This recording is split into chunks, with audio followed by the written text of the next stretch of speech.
अशरफ हो हम या तेरे मेहरबानी है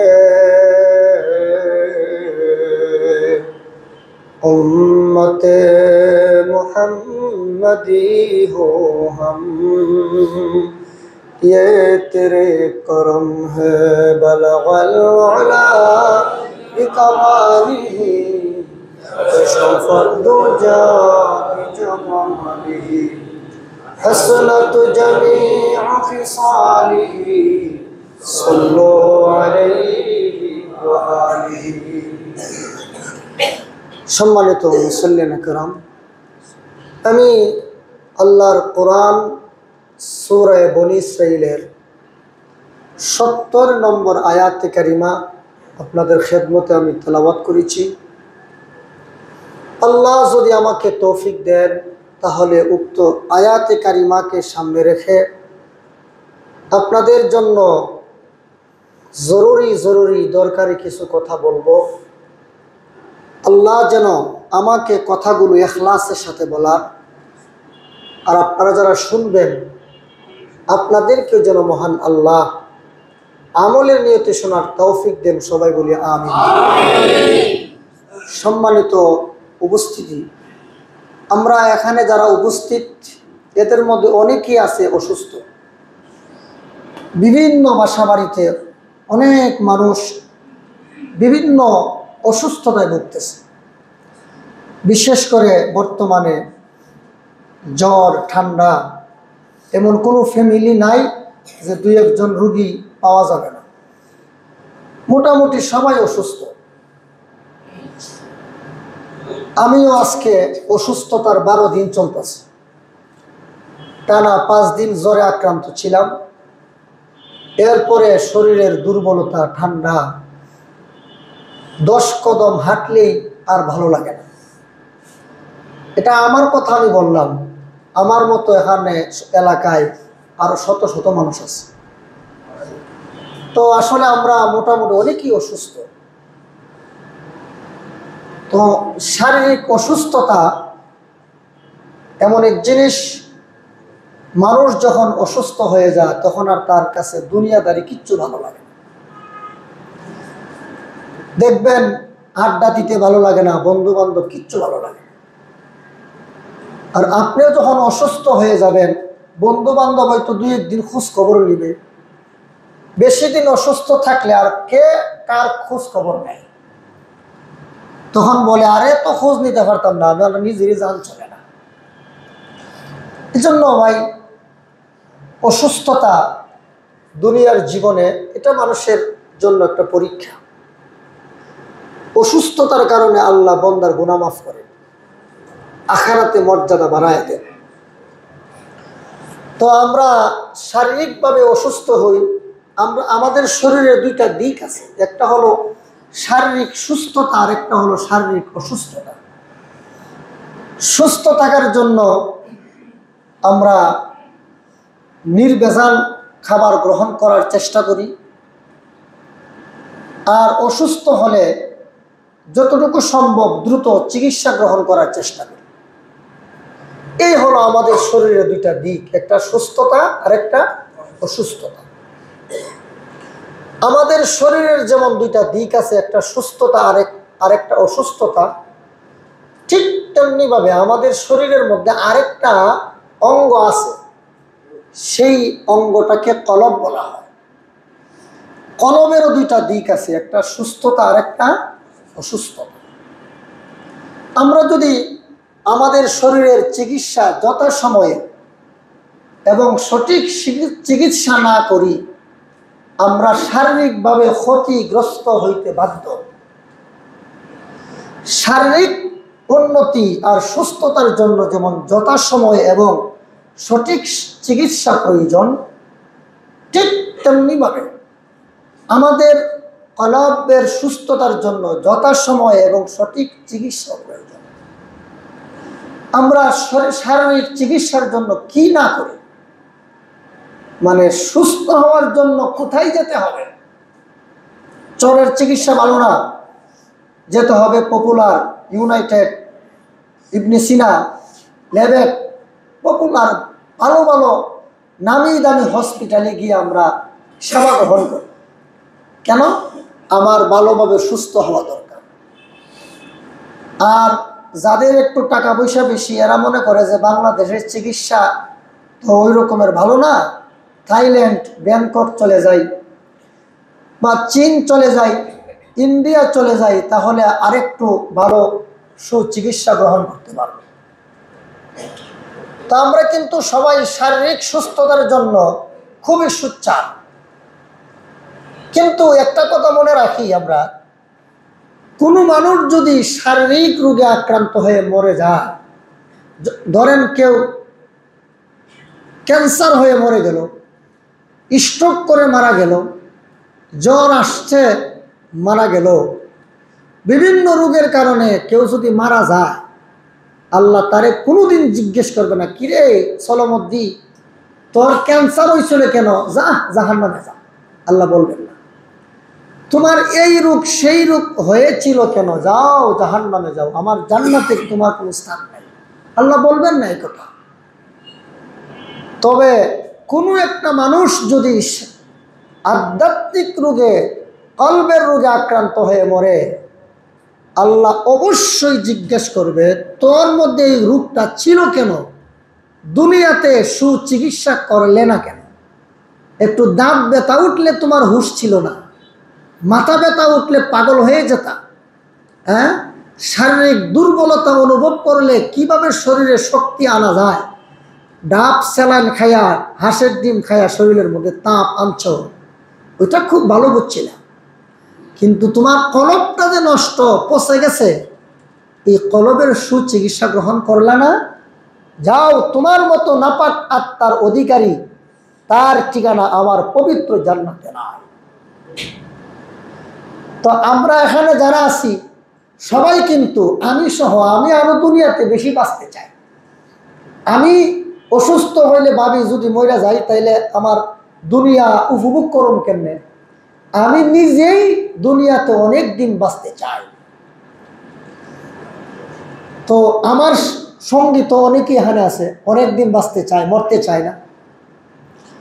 তো আমরা শারীরিক সুস্থতার জন্য কত না চেষ্টা করি, কত ভালো খাবার গ্রহণ করি, হ্যাঁ, বিভিন্ন রকমের আইটেম, কোন জিনিসটার সাথে, খাবারের সাথে কোন মেনুটা থাকলে আমার খাবারটা রুচিসম্মত হবে, মুখরোচক হবে, আমরা সেটা খুব ভালোভাবে জানি। আফসোস আমাদের জন্য, কিন্তু আমাদের কলবটা সুস্থ করার জন্য আজকে আমরা কোনো ধরনের উদ্যোগ গ্রহণ করি না। আজকে আপনারা সপ্তাহে একদিন আসছেন, বসে আছেন, বয়ান শুনবেন, বা অনেকে এমন আছেন যে আগে ভাগে না গেলে নিচে জায়গা পাবো না, এই জন্য আগেই চলে যান, বা আগে না গেলে আমার জায়গাটার মধ্যে আমি বসতে পারবো না। বিভিন্ন মাইন্ডের লোক এখানে আছে। আজকে যেভাবে আমাকে আমার কথাগুলো শ্রদ্ধার সাথে, বিনয়ের সাথে, হ্যাঁ, আমাকে উস্তাদ মনে করে শুনতেছেন, বাকি পুরাটা সপ্তাহ যদি আমার এইভাবে মানতেন, তাহলে এই এলাকার মধ্যে কোনো ধরনের অপকর্ম হইত না।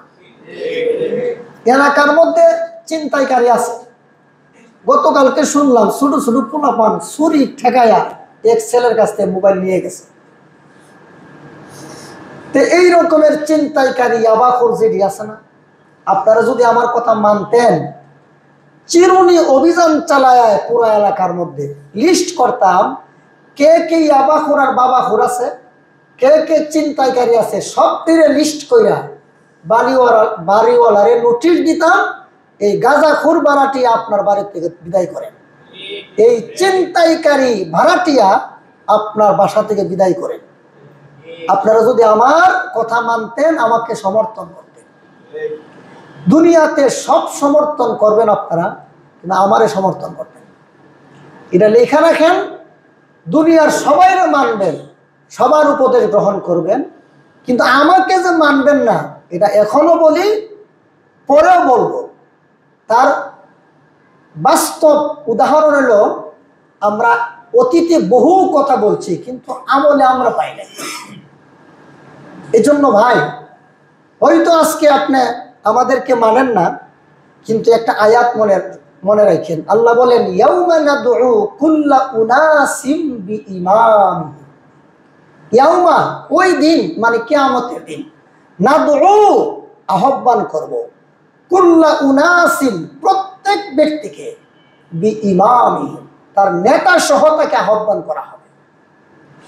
আমারা যদি কিয়ামতের দিন আল্লাহ আপনাদেরকে সহ ডাকে, আর আমাকে যদি বলে, এই তুমি তোমার মিম্বর থেকে দিনের কথা, হক কথা কতটুকু বলছো, তখন আমি বলতে পারো, আল্লাহ, আমি জীবনের ঝুঁকি নিয়ে অনেক সমালোচনা সত্ত্বেও আমি কিছু কিছু হক কথা বলছি, কিন্তু আমার উম্মত, আমার অনুসারী যারা, তারা মানে নেই।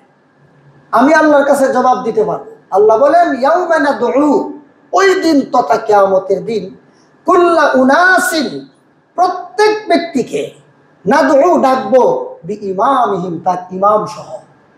তখন বুঝে আসবে, দুনিয়াতে আলেমরা যা আপনাদেরকে কলব শুদ্ধ করার জন্য, পরকালের রাস্তা সুগম করার জন্য, জান্নাতের পথ সহজ করার জন্য, জান্নাতের পথ কোনটা আর জাহান্নামের পথ কোনটা, কোন কাজ করলে জান্নাতি হওয়া যায়, কোন কাজ করলে জাহান্নামী হওয়া যায়, এই কথাগুলো যা আলেমরা বলতো আর আপনারা মানতেন না, হাসরের ময়দানে কড়াই গন্ডায় এটার হিসাব দিতে হবে। মুআজ্জাজ হাজিরিন, আমরা ভাবি যে কি দুনিয়াটা কিচ্ছু না। আজকে আপনি ঋণগ্রস্ত হন, বন্ধু বান্ধব দরজা জানালা দিয়ে ফেলাইব যে হের সাথে আর সম্পর্ক রেখে লাভ নেই, ও এখন ভিখারি হয়ে গেছে, ওর কাছে এখন রস নাই, রস খাওয়া যাবে না, ওর কাছে এখন টাকা পয়সা নাই, ওরে এখন ওর থেকে কিছু আদায় করা যাবে না, ওর কাছ থেকে এখন ভাগো। আবার যদি অসুস্থ হন, আরো দূরে, সর্বনাশ, এ অসুস্থ, এর ফোন রিসিভ করা যেত না। কোন সময় ফোন দিয়া কয়, দোস্ত 2000 টাকা দেয়, আমি অসুস্থতায় ভুগতেছি। তাহলে এই দুনিয়ার বন্ধু বান্ধব, এই দুনিয়ার আরামায়েশ মুহূর্তের মধ্যে বিলীন হয়ে যেতে পারে, যে কোনো মুহূর্তে।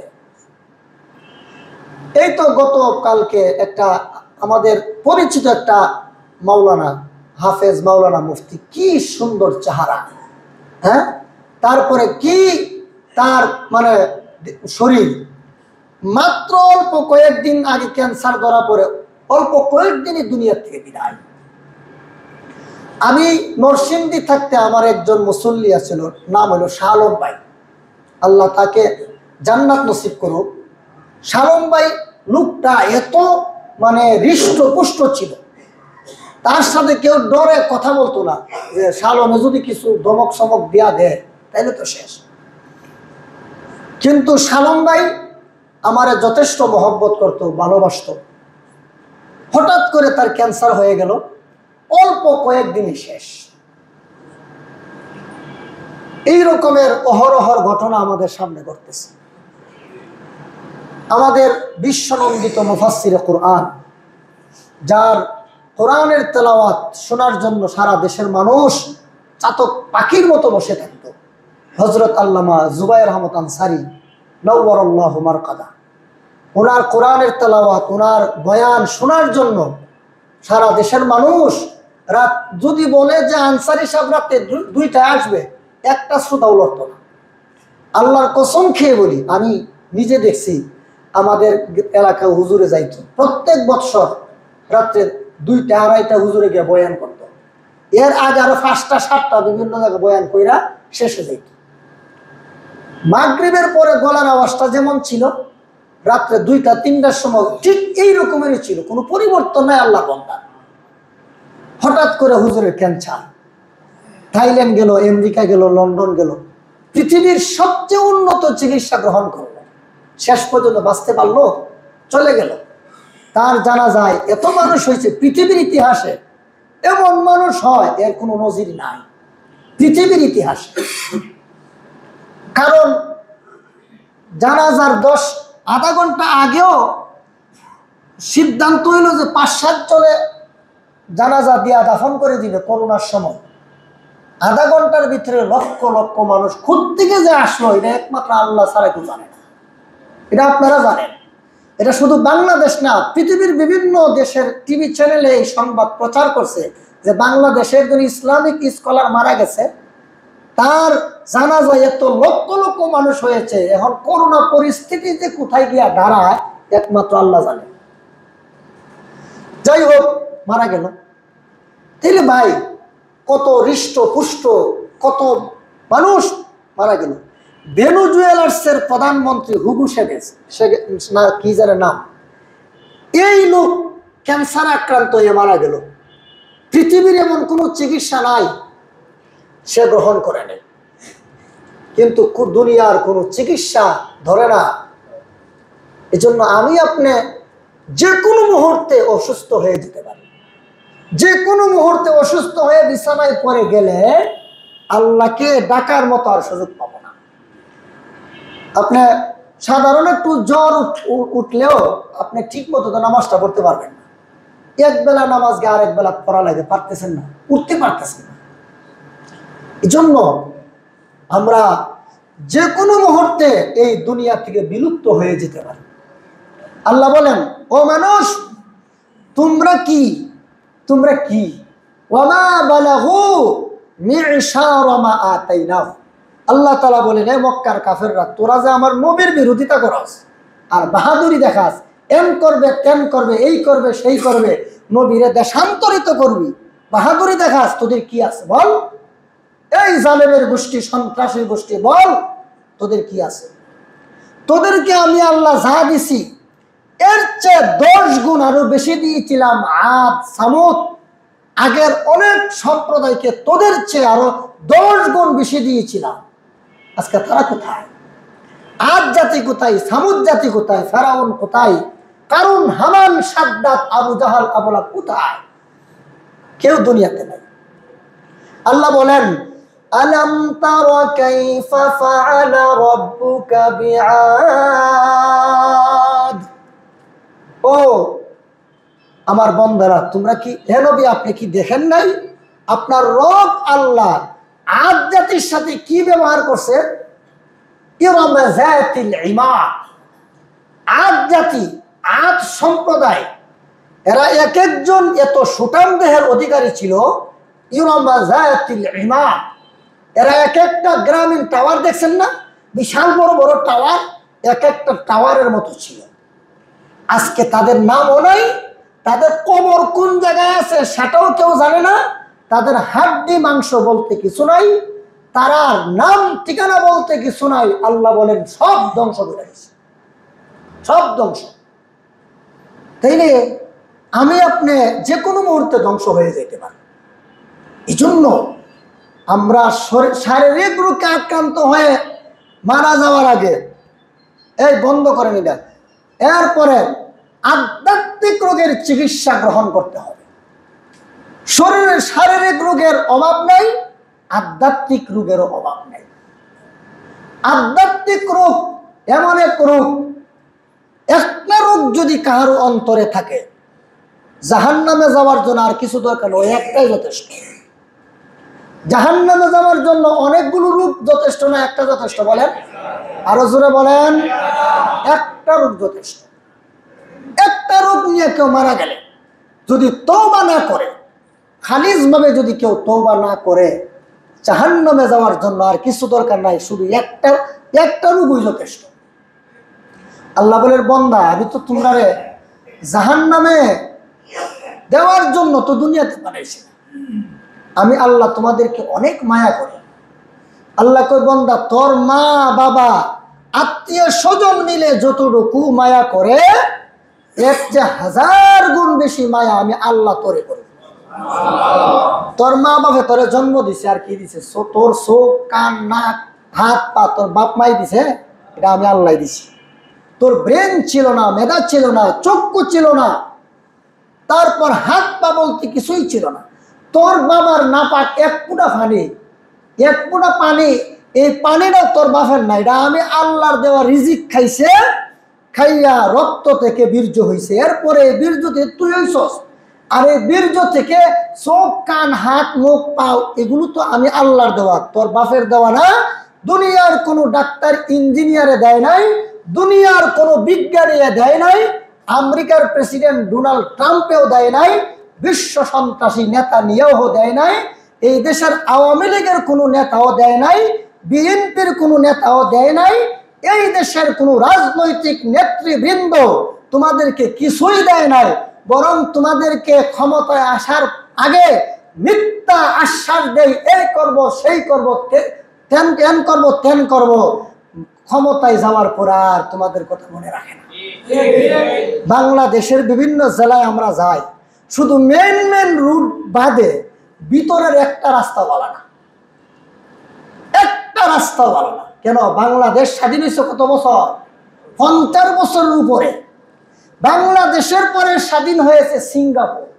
আজকে সিঙ্গাপুর পৃথিবীতে এরা উন্নত বিশ্বে মাথা উঁচু করে দাঁড়িয়ে আছে। কেন? এদের দেশে চুরি নাই, এদের দেশে চাঁদাবাজি নাই, এদের দেশে সন্ত্রাস নাই, এদের দেশে আছে এরা শুধু দেশকে কিভাবে উন্নত করবে ওই চিন্তায় আছে। আল্লাহ জাগু দিছে গোরস, একটাও তো করে কিচ্ছু দেয় নাই। কে দিছে? আমার কি দিছে বলে? সরকার আমগরে কি দিয়ে আমগুর থেকে যা নেয় এর 10 ভাগের 1 ভাগও দেয় না। আপনি যে প্রত্যেক মাসে মাসে কারেন্টের কার্ড রিচার্জ করেন, এখান থেকে ট্যাক্স কাটতেছে না? তারপর আপনি মোবাইল করতেছেন, এখানে ট্যাক্স কাটতেছে। প্রত্যেকটা পণ্য সুই সুতা থেকে ধইরা নিয়া প্রত্যেকটা পণ্য থেকে ট্যাক্স দেওয়া হচ্ছে, সেই অনুপাতে আমরা কিছু পাই না। জনগণ ঠিক কিনা? কি দেয় আমগরে? কিচ্ছু দেয় না। সব লুটপাট করে দেশের বাইরে লয়ে যাও। যদি কোনোদিন ধরা পড়ে বিদেশে বৈশা যেন ঠিক মতো খাইতাম পারি। জনগণ ঠিক কিনা? এজন্য দুনিয়ার কেউ আপনাদেরকে আমাদেরকে কিছু দেয় নাই, যা দিছে আমার আল্লাহ দিছে। যারা কিছুই দিল না বরং নিল, তাদের পিছনে জীবন ব্যয় করলাম। আর আমার আল্লাহ আমাকে, আমি কিছুই ছিলাম না, আমি না পানি ছিলাম, সেখান থেকে পর্যায়ক্রমে উন্নীত করে আল্লাহ বলেন তোরা আশরাফুল মখলুকাত বানাই না। আমারে কি দিছস বল? কয়দিন আমার জন্য আমার পবিত্রতা বর্ণনা করছস বল? কয়দিন আমার জন্য সময় দিলি বল? আল্লাহ বলেন আলাম ইয়ানি লিল্লাযীনা আমানু আও তাখশা কুলুবুহুম লিযিকরিল্লাহ। আল্লাহ বলেন আলাম ইয়ানি, এখনো কি সময় আসে নাই? আন তাখশা কুলুবুহুম লিযিকরিল্লাহ, আল্লাহর ভয়ে তোমার অন্তরটা একটু প্রকম্পিত হবে, আল্লাহর মহব্বতে তোমার অন্তরটা একটু আল্লাহকে স্মরণ করবে। এখনো কি সময় আছে? আর কত অন্যায় অপরাধের সাথে জড়িত থাকবা বলো? তুমি কি মরতা না? তোমার কি কবর নাই? তোমার কি হাসর নাই? তোমার কি ফুল সিরাত নাই? তোমার কি জান্নাত আর জাহান্নাম নাই? ও মানুষ, তুমি পশু জীব জানোয়ার না, তুমি মানুষ। জীব জানোয়ারের পরকাল নাই, কবর নাই, হাসর নাই, ফুল সিরাত নাই। মানুষ, তোমার কবর, হাসর, ফুল সিরাত আছে। প্রত্যেকটা ঘাটিতে তোমাকে জবাবদিহিতার আওতা আনতে হবে। সাধারণত বাংলাদেশ থেকে বহির্বিশ্বে গেলে, বাংলাদেশি এয়ারপোর্টে ইমিগ্রেশনে কত জায়গার মধ্যে কত রকমের তল্লাশি করা হয়। আপনি বিমানের সিটে উঠতে হলে বৈধভাবে পাসপোর্ট ভিসা থাকার পরেও অনেক তল্লাশি করা হয়। আপনাকে একটা ম্যাগাজিন পাইলেও আপনাকে জবাবদিহি করতে হয়। তো দুনিয়ার সিস্টেম যদি এমন হয়, ও ভাই বলেন, কবরের ইমিগ্রেশন, হাসরের ইমিগ্রেশন, ফুলসিরাতের ইমিগ্রেশন, তারপর জান্নাত জাহান্নামের ইমিগ্রেশন কি দুনিয়ার এয়ারপোর্ট থেকে সহজ না কঠিন? আর একটু জোরে বলেন। দুনিয়ার এয়ারপোর্ট থেকে 1000 গুণ, কোটি গুণ বেশি কঠিন থেকে কঠিনতর হবে। আল্লাহ, দুনিয়ার এয়ারপোর্টে তো দেখলাম কয়েক মাস আগে ওই ফরিদপুরের না কোন জায়গার এক বাচ্চা বিমানের মধ্যে গিয়ে বসে গেছে। খবর জানেন না? এটা কেমনে গেল? পরে যারা দায়িত্বে ছিল তাদেরকে পানিশমেন্ট দেওয়া হয়েছে। তো দেখেন, একটা বাচ্চা হইলে তো যাইতে পারছে, কিন্তু কবরে এই রকমের কোনো সিস্টেম নাই। কবরের মধ্যে এই রকমের কোনো সিস্টেম নাই। হাসরে এমন কোনো সিস্টেম নাই। ফুলসিরাত, মিজানে, জান্নাত জাহান্নামে এমন কোনো সিস্টেম নাই। ভাইয়ার আমার, এই জন্য আমরা নিজেকে সংশোধন করি। হযরত ইউসুফ আলা নবিয়িনা আলাইহিস সালাতু ওয়াস সালাম, তিনি আল্লাহর পয়গম্বর। পৃথিবীতে এত সুন্দর মানুষ আল্লাহর সৃষ্টি করেন নাই, এত সম্মানী নবী, এত মর্যাদাবান নবী, যার কাছে ফেরেশতা পর্যন্ত। হযরত ইউসুফ আলাইহিস সালাম যখন জেলে গেছেন, তখনও জিবরিল জেলে গেছেন। হযরত ইউসুফ বলেন, ও জিবরিল, আপনি জেলে আসলেন কেন?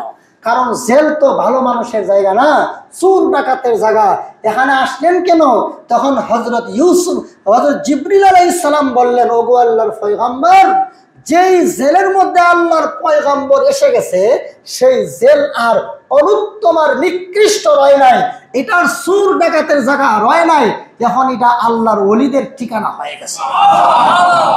যারা ছিল জেলের মধ্যে, ইউসুফ আলাইহিস সালাতু ওয়াস সালামের রুহানি তাওয়াজ্জুহে এবং হযরত ইউসুফ আলাইহিস সালাতু ওয়াস সালামের পয়গম্বরি দাওয়াতের কারণে চোর ডাকাত সন্তানগুলো আল্লাহর ওলিতে রূপান্তরিত হয়ে গেছে। তাহলে এত বড় মর্যাদাবান নবী, এত বড় সম্মানী নবী ইউসুফ আলাইহিস সালাম, তিনি কি বলেন? আল্লাহ বলেন, ওয়ামা উবাররিউ নাফসি ইন্নান নাফসা লাআম্মারাতুম বিসসু। ইউসুফ আলাইহিস সালাম বলে, ওয়ামা উবাররিউ নাফসি, আমি নিজের নির্দোষ মনে করি না। চিন্তা করছেন, ইউসুফ আলাইহিস সালামকে আমার আপনার দাদা লাগে না আল্লাহর পয়গম্বর? আল্লাহর পয়গম্বরদের জীবনে গুনাহ আছে? কেউ যদি বলে কোন নবী গুনাহ করছে, সে আহলে সুন্নাত ওয়াল জামাতের মুসলমান হতে পারে না, সে ভণ্ড বেয়াদব ছাড়া কিছু নাই। যারা বলে নবীরা গুনাহ করে, নবীদের জীবনে কোনো গুনাহ নাই, নবীদেরকে আল্লাহ এমন ভাবে দুনিয়াতে পাঠাইছেন, এরা কোনো গুনাহ করতে পারে না। মানুষে ভূতে ধরলে যারে সরিষা দিয়া, এখন সরিষার ভিতরে ভূত থাকলে ঝাড়বো কি দিয়া? সারা দুনিয়ার মানুষকে গুনাহ নামক ভূতে আক্রান্ত করেছে। সেই গুনাহ নামক ভূত ছাড়ানোর জন্য আল্লাহ যুগে যুগে পয়গম্বর নবী রাসূল বানাইছেন। সুতরাং নবী রাসূলদের বৈশিষ্ট্য হলো এরা গুনাহগারদের গুনাহ ছাড়াবে, কিন্তু এরা কোনো গুনাহ করবে না। এরা আল্লাহর পক্ষ থেকে সংরক্ষিত, এরা মাসুম, এরা বেগুনাহ, এদের দ্বারা কোনো গুনাহ হয় না। তো মুআজ্জাজ হাজিরিন, হযরত ইউসুফ আলাইহিস সালাম এত বড় আল্লাহর পয়গম্বর, উনি নিজেরা কয় কি আমি কি না? ওমা, আমরা যদি কিছু আমার কথা বুঝেন না নাকি? আমি নির্দোষ না, নিজেকে নির্দোষ মনে করি না। আল্লাহু আকবার, কত বিনয়! হ্যাঁ, আল্লাহর কাছে কত ছোট, তো আল্লাহর কাছে এত নিজেকে এত এমন ভাবে সুপর্দ করে দিলেন আর বললেন, আল্লাহ আমি নিজের নির্দোষ মনে করি না। আর হযরত ইব্রাহিম আলাইহিস সালাম কয়, আল্লাহ আমার সন্তান, কলিজার টুকরা সন্তান তোমারে দেয়া দিল, এরপর আল্লাহ তুমি আমার হয়ে যাও, যদি তুমি আমার হও তাহলে আমার সবকিছু হয়ে যাবে। তাইলে আমি আপনি আমার আল্লাহর জন্য কতটুকু সময় ব্যয় করছি, এটা করাই গন্ডায় আল্লাহ আমাদের কাছে হিসাব নেবে। আল্লাহকে বন্ধ আইতি না, আমার কাছে আমার লাগো না, এখনো উপায় নাই। আল্লাহর কাছে না গিয়া অন্য কোথায় যাওয়ার কোনো সিস্টেম আসেনি। আমাদের দেশের প্রধানমন্ত্রী শেখ হাসিনা দেশ থেকে গেল, ও বাংলাদেশে জায়গা পাইছে না, গেছে ইন্ডিয়া, একটা জায়গা তো পাইছে, কি কর ওমা বেড়ি দেশ থেকে চলে গেছে, ওখানে তো একটা স্থান পাইছে। আরো বিভিন্ন রাজনৈতিক দলের নেতারা যতদিন ক্ষমতায় থাকে তো থাকি, ক্ষমতা হারানোর পরে দেখে ফিরের সামরা থাকতো না, এই জন্য অন্য দেশ বেছে নেয়। তাহলে অন্য দেশে তো যাইতে পারে। আচ্ছা বলেন তো, দুনিয়াতে তোমার হায়াত আছে দিকে গেলা, হায়াত শেষ হওয়ার পরে কই যাইবা? আরো জোরে বলেন। আল্লাহ বলেন, ইয়া মা'শারাল জিন্নি ওয়াল ইনসি ইন ইসতাতা'তুম আন তানফুযু মিন আকতারিস সামাওয়াতি ওয়াল আরদি ফানফুযু লা তানফুযুনা ইল্লা বিসুলতান। আল্লাহ বলে, হে দুনিয়ার মানুষ, ইয়া মা'শারাল জিন্নি ওয়াল ইনস, হে মানব দরব, ইসতাতা'তুম আন তানফুযু মিন আকতারিস সামাওয়াতি ওয়াল আরদ, তোদের কি ক্ষমতা আছে আমার রাজত্বের বাইরে কোথাও যাওয়া? কই যাবি? যেখানে যাইবা সেটাই আমারই রাজত্ব, যেখানে যাইবা সেখানে আমার রাজত্ব। America, Britain, France, Canada, Sweden, বিভিন্ন উন্নত দেশ, আল্লাহ কয় ফাসিক ফুজ্জারদেরকে কিছুদিনের জন্য ক্ষমতা দিছি, কিন্তু মালিকানা সব আমার। জোরে কোন ঠিক? মালিকানা যাবি কই? যদি সম্ভব হয় যা, লা তানফুজুনা ইল্লা বিসুলতান। যাবা কোথায়? কোথাও যাবার জায়গা নাই, যেখানে যাইবা সেটাই আমার রাজত্ব, আমার রাজত্বের বাইরে যাওয়ার কোনো ক্ষমতা নাই। সুতরাং আমরা এতই অক্ষম, আমরা ইচ্ছাই হোক অনিচ্ছাই হোক আমাকে আপনাকে আমার রবের নিকট ফিরে যেতে হবে, আমার রবের নিকট ফিরে যেতে হবে। আমার রবের নিকট ফিরে দেওয়া ছাড়ার কোনো উপায় নাই। মুআজ্জাজ হাজিরিন, আল্লাহ আমাকে আপনাকে আদমের সন্তান বানাইছেন। আল্লাহ আমাকে আপনাকে বহু মায়া করে। আল্লাহ চায় না যে আমার বান্দা জাহান্নামে জ্বলুক। আল্লাহ কো বান্দা, তোকে বাঁচানোর জন্য, তোরে জাহান্নাম থেকে বাঁচানোর জন্য লক্ষাধিক নবী আর রাসূল পাঠাইলাম, নবীর সাথে কিতাব পাঠাইলাম। নবী দুনিয়াতে নাই, প্রত্যেক ঘরে ঘরে আলেম উলামা আছে, তোমাদেরকে বুঝান যে তোমরা এটা করো না, এটা করো না, এটা করো, এটা করলে জান্নাতে যাইবা। বান্দা, এতগুলো পদক্ষেপ নিছি কেন? তোরে জাহান্নামে দেওয়ার জন্য না, তোরে জান্নাতে দেওয়ার জন্য। কারণ আমি আল্লাহ তোকে অনেক মায়া করে সৃষ্টি করছি। তোর হাত, পা, চোখ, এই 3.5 হাত বডির প্রত্যেকটা অঙ্গ প্রত্যঙ্গ আমি আল্লাহ খুব সুন্দরভাবে সৃষ্টি করছি। আল্লাহ বলেন, ইয়া আইয়ুহাল ইনসানু মা গাররাকা বিরাব্বিকাল কারীম। ও মানব জাতি, তোমাকে তোমার দয়ালু আল্লাহ থেকে কোন জিনিসে তোমাকে দূরে সরাই দাও? কোন জিনিসে? তুমি যে তোমার রবের সময় দাও না, তুমি যে তোমার রবের কথা তোমার মুখ দিয়ে উচ্চারণ করো না, তুমি যে তোমার রবের জন্য জান মাল সময় দেও না, তাহলে তুমি যে তোমার দুনিয়ার অর্থ সম্পদ জান মাল সব অন্য জায়গায় খরচ করতেছো। বন্ধা, তোরে আল্লাহ কি দোষ করলো যে তুই আল্লাহর ভুলে গেছিস? আমি যদি আপনার সাথে কোনো অন্যায় করি, তখন কইবেন যে হুজুরে খুব ভালো জানতাম, কিন্তু হুজুরে আমারই ক্ষতিটা করলো, যা আমি হুজুরের সাথে আর নাই। এটা মাইনা নেওয়া যায় যে আমি দোষ করছি, এই জন্য আপনি আমাকে দূরে সরে গেছেন, অথবা আপনি দোষ করছেন, আপনার থেকে আমি দূরে সরে গেছি। কিন্তু আল্লাহ কি দোষ করলো যে আল্লাহ থেকে আমি আপনি দূরে? আল্লাহর দোষটা কি বলেন? আল্লাহর কোনো দোষ আছে? আল্লাহর কোনো দোষের লেশ মাত্র নাই। আল্লাহ শুধু প্রশংসার দাবিদার, আল্লাহ শুধু প্রশংসা দেওয়ার যোগ্য। আল্লাহ কোনোদিন কোনো অন্যায় করেন না। আমার আল্লাহ এত দয়া করলো, এত ভালোবাসলো, আর সেই আল্লাহ থেকে আমি আপনি দূরে, আমার মতো আপনার মতো বেঈমান আর নিমক হারাম আল্লাহর সৃষ্টি জগতে আর কেউ হইতে পারে না। আল্লাহ বলেন, ইয়া আইয়ুহাল ইনসানু মা গাররাকা বিরাব্বিকাল কারীম আল্লাযী খালাকাকা ফাসাওয়াকা ফাআদালাক ফি আইয়ি সূরাতিন মা শাআ রাক্কাবাক। আল্লাহ কই, বান্দা, তোর শরীরের অঙ্গ প্রত্যঙ্গ সুন্দরভাবে যে সংযোজন করলাম, স্থাপন করলাম, দেখা তোর শরীরের কোন অঙ্গের মধ্যে সমস্যা আছে। দুইটা নাকের সিট দুই এক সমান, নাকের সিট দুটো এক সমান নেই। একটা যদি অনেক মোটা হইতো কেমন দেখা যেত বলেন আপনারা? চোখ যদি একটা বড়র বিচির মতো হইতো, আরেকটা চোখ যদি নারিকেলের মতো বড় হইতো, কি সুন্দর টানা দেখাইতো না বিশ্রী দেখাইতো? আর যারা বলেন, তারপর পা যদি একটা অর্ধ হাত লম্বা হইতো, আর একটা যদি অর্ধ হাত খাটো হইতো, আটতে পারতেন, তখন সবাই ল্যাংরা হইতেছে, ল্যাংরা ল্যাংরা ল্যাংরা। দেখি আল্লাহ কই, এত কিছু দিলাম, দুনিয়ার জীবন দিলাম, সুস্থতা দিলাম, রিজিক খাইলি, এত নিয়ামত দিলাম, এরপর আমার বলে গেছস? তোর মতো বেঈমান, তোর মতো নাফরমান রে জাহান্নামের আগুন ছাড়া তোর আর কোনো গতি নাই।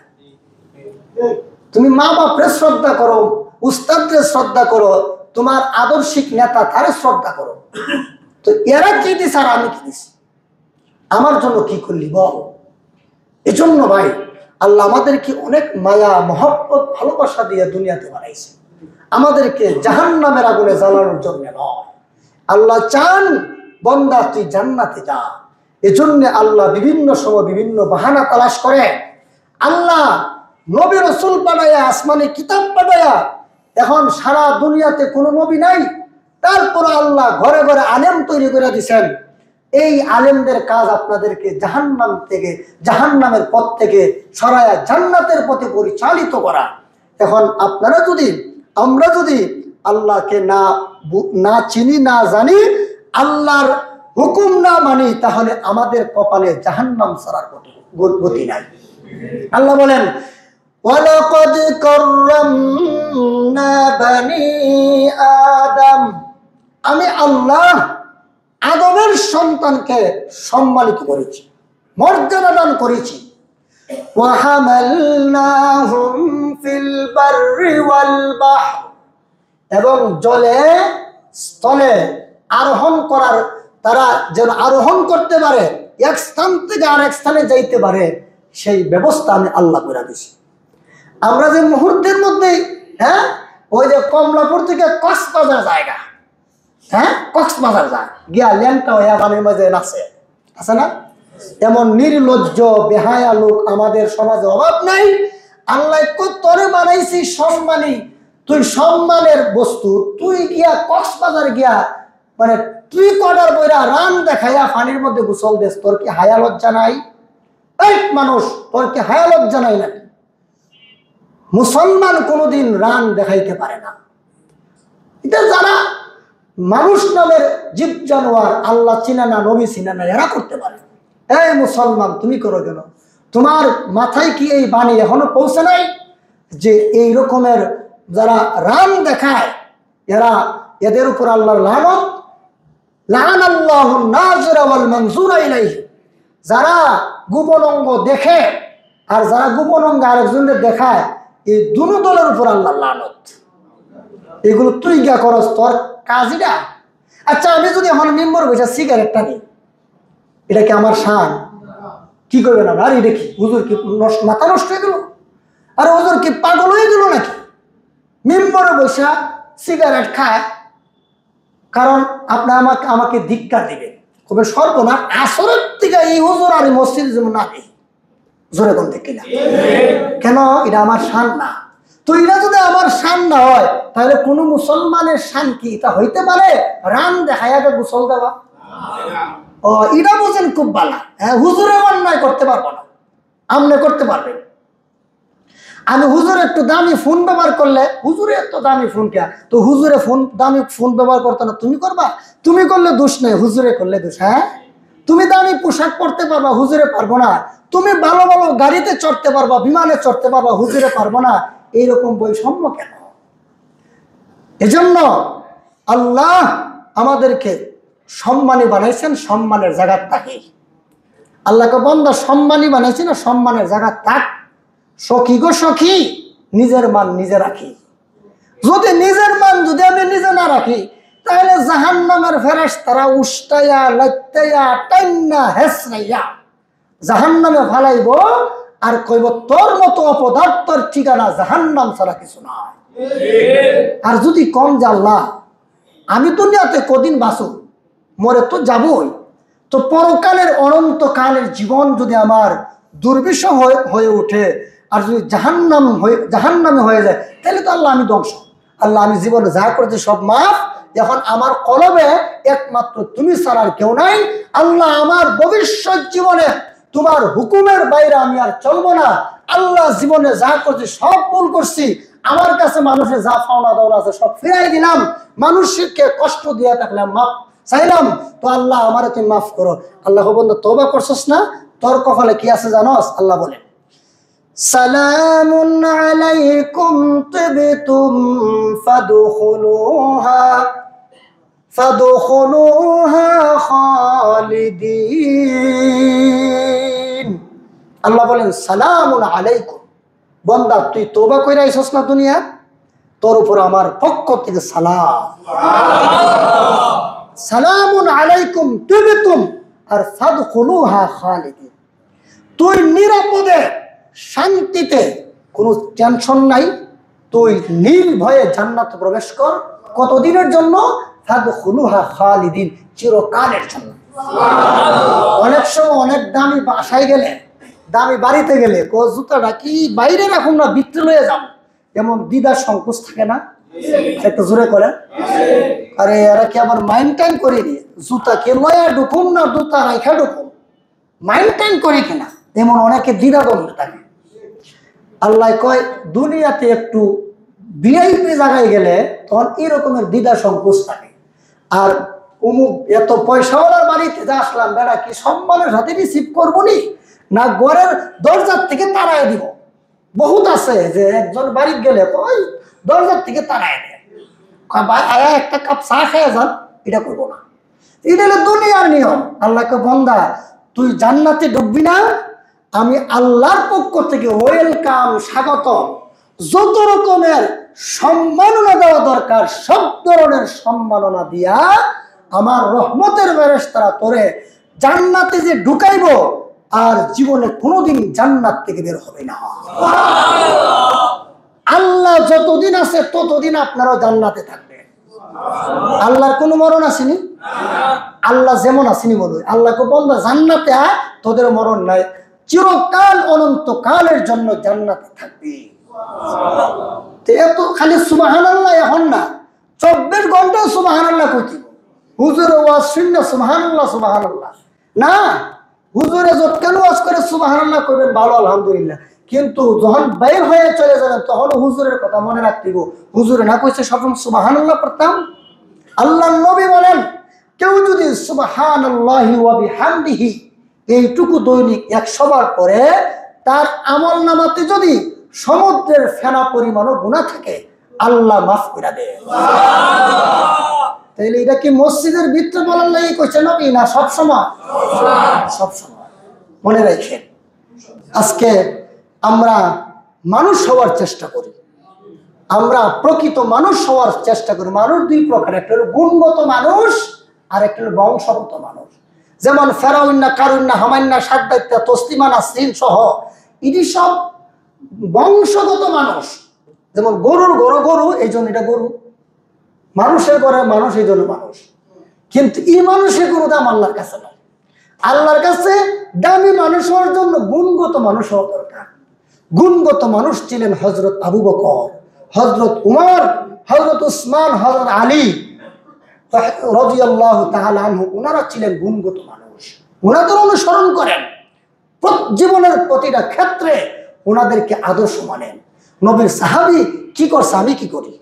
নবীর সাহাবী কেমনে চলছে, কেমনে কথা বলছে, কেমনে দুনিয়ার কার্যক্রম পরিচালনা করছে, ওইটা দেখে সাহাবায়ে কেরামের জীবনী পড়েন, পত্রিকা পড়েন তো প্রতিদিন হয়, আর টিভির নিউজ দেখেন প্রতিদিন। সাহাবায়ে কেরামের জীবনী দৈনিক 20 মিনিট পড়তে পারেন না? নবীর জীবন ইতিহাস পড়তে পারেন না? নবীর জীবন ইতিহাস, সাহাবীদের জীবন ইতিহাস পড়লে নিজের জীবন পরিবর্তন হবে। বলেন, সাহাবায়ে কেরামের জীবনী, নবীর জীবনী পড়লে কার জীবন পরিবর্তন হয়? নিজেদের জীবন পরিবর্তন হয়।